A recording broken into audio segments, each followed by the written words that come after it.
नमस्कार, मैं आचार्य विनोद भारद्वाज आप सभी लोगों का स्वागत करता हूं। दीपावली की हार्दिक शुभकामना आपको तथा आपके पूरे परिवार को प्राप्त हो। माता लक्ष्मी की कृपा आपके घर में हो, आपके पूरे परिवार में हो, क्योंकि शास्त्रों में कहा गया है याचा लक्ष्मी बसतु मम गृहे सर्व कल्याण युक्त। आज के इस खास कार्यक्रम में मैं आपको जानकारी दूंगा दीपावली की कैसे पूजा आप खुद कर सकते हैं और वह खास खास मुहूर्त जिन मुहूर्तों में पूजा करने से माता लक्ष्मी प्रसन्न हो जाती है। और हम आपको जानकारी देंगे कि अष्ट लक्ष्मी आपके जीवन को कैसे प्रभावित करती हैं। लेकिन आज का विषय जो है वो माता लक्ष्मी की दीपावली में कैसे पूजा की जाए। आप यहाँ पे देख रहे हैं हम पूरे पूजन की सामग्री की सुव्यवस्था करके आपके लिए लेके आए हैं। मित्रों, यदि कार्यक्रम अच्छा लगे तो हमारे YouTube चैनल को जरूर सब्सक्राइब करिएगा और औरों के लिए भी इसे शेयर करिएगा ताकि किसी की पूजा, किसी की अर्चना निश्चित रूप से छूटे ना। लेकिन सबसे पहले हम आपको जानकारी दें कि महालक्ष्मी के पूजन का एक खास मुहूर्त कब कब है। आप लोग कलम और जो आप लोग कॉपी लेके बैठ जाएं।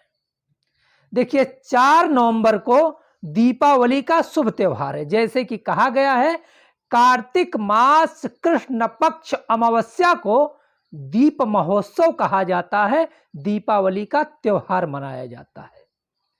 इस दिन कब कब पूजा के खास मुहूर्त हैं, तो सबसे पहले आप जानिए महालक्ष्मी के पूजा का विशेष मुहूर्त। यह मुहूर्त शाम 5:22 से प्रारंभ होगा और 8:01 पे समाप्त हो जाएगा। तो यदि महालक्ष्मी की आप पूजा करना चाहते हैं, आप व्यापारी हैं, अपने व्यापार में माता लक्ष्मी का आह्वान करना चाहते हैं, तो इस मुहूर्त में आप पूजा करें। यदि आप बही खाता का पूजन करना चाहते हैं, जैसे लेखा जोखा जो भी आपका साल भर का है उसे समाप्त करके दूसरे लेखा का आप पूजन करना चाहते हैं, तो आप ये खास समय चुन सकते हैं। 6:03 सायं से 7:58 का यह समय निश्चित रूप से बही खाता, लेखनी, पुस्तिका के पूजन के लिए खास है। कुछ लोग महानिशीथ पूजा में माता सरस्वती की आराधना करते हैं, माता काली की आराधना करते हैं, विशेष रूप से तंत्र शक्तियों को जागृत करने वाले। तो वो लोग यह मुहूर्त खास करके जान लें कि इस दिवाली में यह मुहूर्त कब है। तो मैं आपको जानकारी देता हूं, 11:32 से महानिशीथ काल शुरू हो जाएगा और यह मुहूर्त होगा 12:25 पे इसकी समाप्ति होगी। अब कुछ खास और मुहूर्त हैं। जैसे कुछ लोग वृश्चिक लग्न को ही ज्यादा उपयुक्त मानते हैं। शास्त्रों में कहा गया है वृश्चिक लग्न, विशेष करके ठेकेदारी वाली जो एक तरह प्रथा है, जो ठेके पे कार्य किया जाता है, उसमें यदि माता लक्ष्मी का पूजन करना चाहते हैं तो यह मुहूर्त बेहद खास होती है। यह मुहूर्त शुरू होती है वृश्चिक लग्न की 7:50 से 10:06 प्रातःकालीन, अर्थात सुबह से शुरू होकर के 10:06 पे वृश्चिक लग्न एक तरह से बिचौलियों का जो लोग व्यापारी हैं उनका मुहूर्त यह है। इस मुहूर्त में वृश्चिक लग्न का चुनाव कर सकते हैं। अब आते हैं कुंभ लग्न पे। कुंभ लग्न बहुत खास मानी जाती है और स्थिर मानी जाती है। तो कुंभ लग्न की अगर हम बात करते हैं तो यह लग्न 1 बजे से यह लग्न प्रारंभ होगी 1:54 से दोपहर में और समाप्त हो रही है 3:24 सायं को। तो कुंभ लग्न में पूजा करने वाले लोग इस लग्न में भी पूजा संपन्न करते हैं।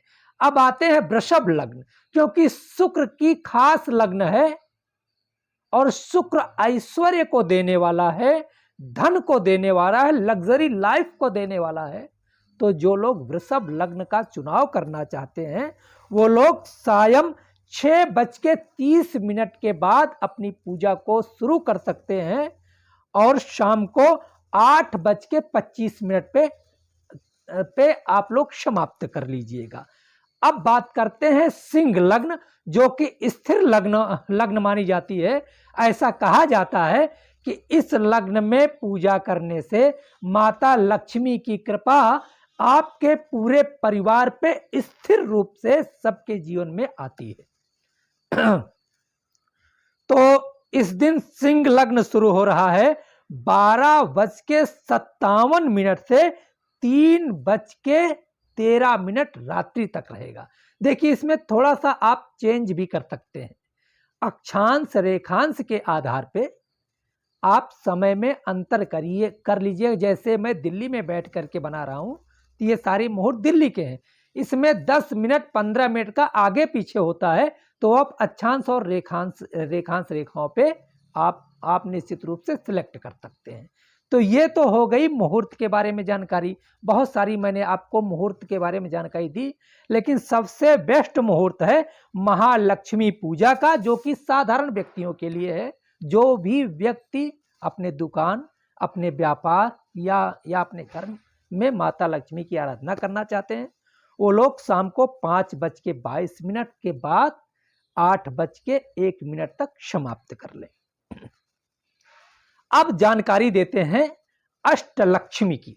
देखिए, ये जो दीपावली का त्योहार है अष्टलक्ष्मियों की प्रसन्नता के लिए ही है, क्योंकि ऐसा कहा जाता है कि अष्टलक्ष्मी ही हमारे जीवन में सब कुछ प्रदान करती है। जैसे सबसे पहली लक्ष्मी है धन लक्ष्मी, निश्चित रूप से व्यक्ति के जीवन में वैभव देती हैं और धन देती है। इसके बाद आती है यश लक्ष्मी, धन वैभव के साथ यश की प्राप्ति होती है। तो निश्चित रूप से यश लक्ष्मी आपके यश को चारों ओर फैला देती हैं। आयु लक्ष्मी, आपको आयु की प्राप्ति हो, पूर्ण आयु को प्राप्त हो आप, इसलिए आयु लक्ष्मी की पूजा की जाती है। इसके बाद वाहन लक्ष्मी, जिनमें की गजलक्ष्मी भी आती है। तो वाहन भी आपके पास हो और खूब सुख सुविधा के साथ हो। वाहन कभी धोखा न दे, वाहन आपके व्यापार में सहायक हो, आपके जीवन में सहायक बने, इसलिए वाहन लक्ष्मी की भी पूजा की जाती है। इसके बाद स्थिर लक्ष्मी की पूजा की जाती है। जीवन में स्थिरता लाने के लिए माता स्थिर लक्ष्मी की पूजा की जाती है। इसके बाद सत्य लक्ष्मी की पूजा की जाती है कि मेरे जीवन में सत्यता आए, और जब जो सत्यता आए तो हर चीज मेरे जीवन में अच्छी से अच्छी होती चली जाए। इसके बाद होती है संतान लक्ष्मी। सब कुछ अच्छा है, लेकिन संतान धन अच्छा नहीं है, तो निश्चित रूप से आप मानिएगा कि सब कुछ फीका फीका लगने लगता है। व्यक्ति सब कुछ पाके भी सब कुछ खो देता है। इसके बाद गृह लक्ष्मी, आपकी भार्या और पूरे परिवार का माहौल। ये 8 लक्ष्मियां दीपावली के पूजन से खुश हो जाती हैं। तो अब हम आपको जानकारी देते हैं कि दीपावली का पूजन कैसे करते हैं। ध्यान पूर्वक देखिएगा। आपको यदि पंडित जी नहीं मिल रहे हैं तब भी आप इस पूजन को कर सकते हैं। ऐसे लीजिएगा जल। ओम पवित्रा पवित्रो वा सर्वावस्थांगतोपि वा यह समेत पुंडरीका छसवाही अभ्यंतरा शुचि। मंत्र नहीं याद है तो मैं अंदर बाहर से पवित्र हो जाऊं। इसके बाद 3 बार आचमन करिएगा हाथ पे रख के। केशवाय नमः, माधवाय नमः, नारायणाय नमः। फिर हाथ को आप जो है धुल लीजिएगा। देखिए, अब आप जो है चंदन अपने खुद जो लगा लीजिएगा। स्वच्छ वस्त्र पहन के बैठिएगा, क्योंकि किसी देवता की पूजा करने के लिए उसके तुल्य होना चाहिए। जैसे कि किसी व्यक्ति से मिलने जा रहे हैं तो उसके समान यदि आप नहीं हैं तो वह इज्जत आपको नहीं प्राप्त होगी। इसलिए माता लक्ष्मी, भगवान गणेश को जो सबसे प्रिय वस्त्र है वो पीला और लाल है तो पीला और लाल वस्त्र का आप चयन करिए, शुद्ध आसन पे बैठ जाइए, अपने आसन के आसपास ऐसे थोड़ा सा वो डाल दिए जल और निवेदन करिए, हे भूमि माता इस हमारे पूजन का फल प्राप्त हो। अब महत्वपूर्ण चीज आ जाती है संकल्प की, क्योंकि संकल्प बेहद महत्वपूर्ण होता है। यदि आपकी पूजा बिना संकल्प के है तो वह उसका पुण्य आपको नहीं प्राप्त होगा। देखिए संस्कृत सबको नहीं आती है, तो आप अपने मन में जो आपकी इच्छा है वो माता लक्ष्मी और अष्टलक्ष्मी से संकल्प करें। आप अगर आपके पास शंख है तो शंख में थोड़ा सा ऐसे वो डाल लीजिए जल, कुशा आप जो डाल लीजिएगा, फूल आप जो डाल लीजिएगा, थोड़ा सा द्रव्य दक्षिणा आप जो है रख लीजिएगा। और अब आप संकल्प करिए कि हे माता लक्ष्मी, आप जिस घर में रहती हैं प्रसन्नता आती है, आज दिवाली के दिन हम अष्टलक्ष्मी के रूप में अपने घर में वास कराना चाहते हैं आपका। आप हमारे आवाहन पे हमारे द्वारा जो भी पूजन किया जाए इसे आप स्वीकार करके हमारे परिवार का हर विधि से कल्याण करें। ऐसा कह करके आप इन सब चीजों को माता लक्ष्मी के पास रख दें। फिर इसके बाद माता लक्ष्मी की प्रतिमा का आवाहन करें और भगवान गणपति की प्रतिमा का आवाहन करें, कलश की प्रतिमा का आवाहन करें। इसके लिए मंत्र नहीं याद है तो कोई जरूरत नहीं, आप करिए ओम वरुणाय नमः वरुणम आवाहयामि। इसके लिए थोड़ा सा आपको चावल लेना पड़ेगा, चावल लेके ओम वरुणाय नमः वरुणम आवाहयामि, आपका आवाहन हो गया यहाँ पे वरुण का। ओम गणपतये नमः विघ्न विनाशिने नमः गणपतिम आवाहयामि, महालक्ष्मी नमः महालक्ष्मीम आवाहयामि। और दीपक जरूर रखिएगा, दीप ज्योतिषे नमः दीप ज्योतिम आवाहयामि। आवाहन हो गया। इसके बाद स्नान कराइएगा, आप स्नान 4 बार कराइएगा। पाद्योपाद्यम हस्तयो अर्घ्यम मुखे आचमनियम सर्वांगे स्नानियम समर्पयामि। जितनी मूर्तियां हैं सबका स्नान करवाइएगा। इसका मतलब हुआ कि पाद्योपाद्यम, हमारे घर में आप आए हैं तो हम आपका पैर धुल रहे हैं, आपका हाथ मैं प्रेम पूर्वक धुला रहा हूं। पाद्योपाद्यम हस्तयो मुखे आचमनियम, आपको जल पीने के लिए दे रहा हूं। सर्वांगे स्नानियम, स्नान करने के लिए दे रहा हूं। अब आप वस्त्र पहनाइएगा। सबसे पहले आप जो है गणपति को पीला वस्त्र, अब माता लक्ष्मी को लाल वस्त्र से सुसज्जित करिएगा ऐसे, और श्री यंत्र का भी आवाहन कर लीजिएगा। अब आप थोड़ा सा हल्दी आपके पास जो है पिसी हुई होगी, मेरे पास ऐसे ही हल्दी है, मैं ऐसे ही यहाँ पे रखता हूँ। ओम गंधम समर्पयामि, आपके पास पिसी हल्दी होगी तो पिसी हल्दी चढ़ा दीजिएगा। हल्दी चावल आप जो है हर जगह जहाँ जहाँ आपने आह्वान किया है हल्दी और चावल को हर जगह स्थापित करिएगा। इसके बाद फूल अर्पण करिएगा।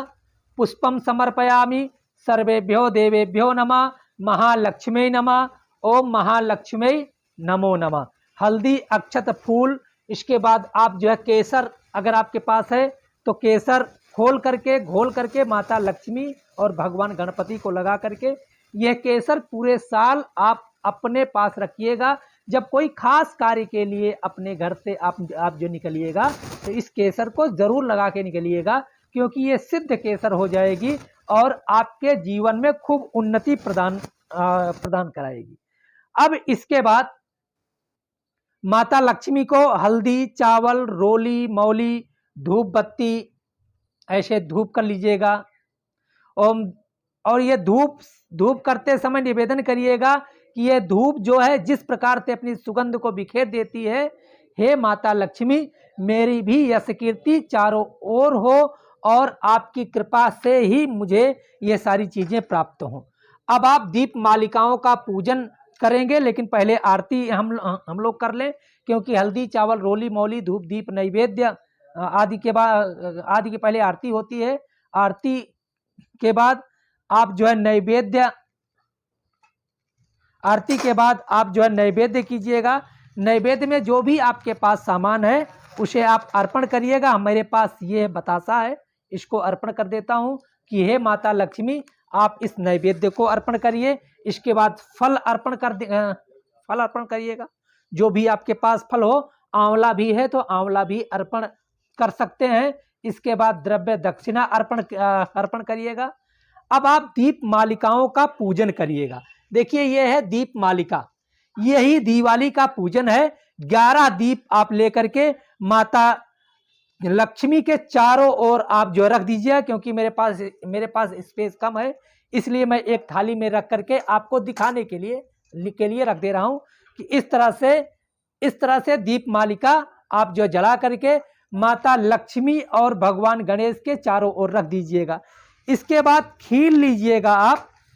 खील आप जो है 3 बार ऐसे हाथ कर करके ओम महालक्ष्मी प्रसन्ना वरदा शुभा 3 बार ऐसे आप खील को डाल करके दीपावली के पूजन को संपन्न करिएगा। अब आप आरती कीजिएगा। ओम महालक्ष्मी प्रसन्ना वरदा शुभा, इस मंत्र को बोलने के बाद आप सबसे पहले भगवान विघ्न विनायक की आरती करिएगा। जय गणेश जय गणेश जय गणेश देवा। इसके बाद माता लक्ष्मी की आरती कीजिएगा। इसके बाद आप लोग प्रसाद लेकर के आज के पूजन को यहीं पे समाप्त करिएगा। लेकिन ध्यान रहे कि इस पूजन को जहां पे आप किए हैं दिवाली के दिन और दिवाली के एक दिन बाद आप मत उठाइएगा।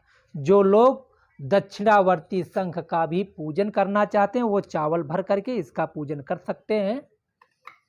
और इस तरह से यह माता लक्ष्मी के पूजन की विधि मैंने सूक्ष्म रूप से आपको जानकारी दी। माता लक्ष्मी हर प्रकार से आपका कल्याण करें, आपके जीवन में खुशियां आए, आप लोग खुशहाल हों।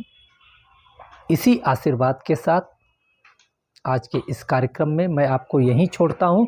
फिर आगे आपके लिए सुंदर से सुंदर कार्यक्रम लाने का प्रयास करूंगा। आप लोगों का बहुत बहुत धन्यवाद। नमस्कार।